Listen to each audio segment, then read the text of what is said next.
मुंबई की लोकल ट्रेनों में 11 जुलाई 2006 को हुए सिलसिलेवार धमाकों ने न सिर्फ शहर को बल्कि पूरे देश को दहला दिया था। लगभग 2 दशक बाद इस भीषण आतंकी हमले से जुड़ी न्यायिक प्रक्रिया में बड़ा मोड़ आया है। बॉम्बे हाईकोर्ट ने इस मामले में गिरफ्तार किए गए सभी 12 आरोपियों को साक्ष्य के अभाव में बरी कर दिया है। बॉम्बे हाईकोर्ट की विशेष पीठ, जिसमें न्यायमूर्ति अनिल किलोर और न्यायमूर्ति श्याम चांदक शामिल थे, ने अपने फैसले में स्पष्ट किया कि अभियोजन पक्ष आरोपी व्यक्तियों के खिलाफ आरोप सिद्ध करने में पूरी तरह विफल रहा। अदालत ने माना कि न तो पर्याप्त सबूत प्रस्तुत किए गए, न ही गवाहों की गवाही इतनी ठोस थी कि उससे दोष सिद्ध हो सके। अदालत ने अपनी टिप्पणी में ये भी कहा कि इस केस की जांच और सुनवाई के दौरान कई प्रक्रियात्मक कमियां थीं जो न्याय की मूल भावना के विरुद्ध थीं। गवाहों की बयानबाजी में विरोधाभास और साक्ष्यों की स्पष्ट कमी ने मामले को कमजोर बना दिया। 11 जुलाई 2006 को शाम के समय जब मुंबई की लोकल ट्रेनें यात्रियों से भरी हुई थी, मात्र 11 मिनट के भीतर 7 स्थानों पर विस्फोट हुए। इन धमाकों में RDX का इस्तेमाल किया गया था। धमाकों की जगह थी खार, सांता क्रूज, बांद्रा, जोगेश्वरी, माहिम, माटुंगा और बोरीवली। इन हमलों में 180 से ज्यादा लोगों की मौत हुई और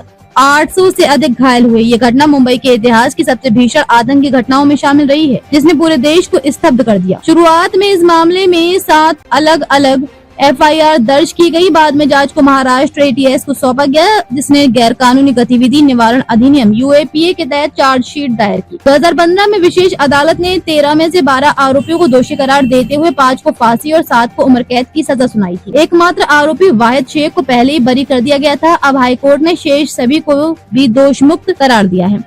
ये फैसला भारत की आपराधिक न्याय प्रणाली में एक महत्वपूर्ण मोड़ के रूप में देखा जा रहा है। लगभग 19 वर्षों बाद आए इस निर्णय ने न्याय प्रणाली, जांच एजेंसियों और अभियोजन की कार्यशैली पर गंभीर सवाल उठाए हैं। हालांकि ये फैसला पीड़ितों के परिवारों के लिए राहत का कारण नहीं हो सकता, लेकिन ये न्यायपालिका की ये भूमिका दर्शाता है। ये निर्णय केवल ठोस, विश्वसनीय और दोष सिद्ध करने वाले साक्ष्यों के आधार पर ही लिए जाने चाहिए। ये एक ऐसा मामला है जो दिखाता है कि कानून के राज में देर भले ही हो, लेकिन न्याय होना जरूरी है।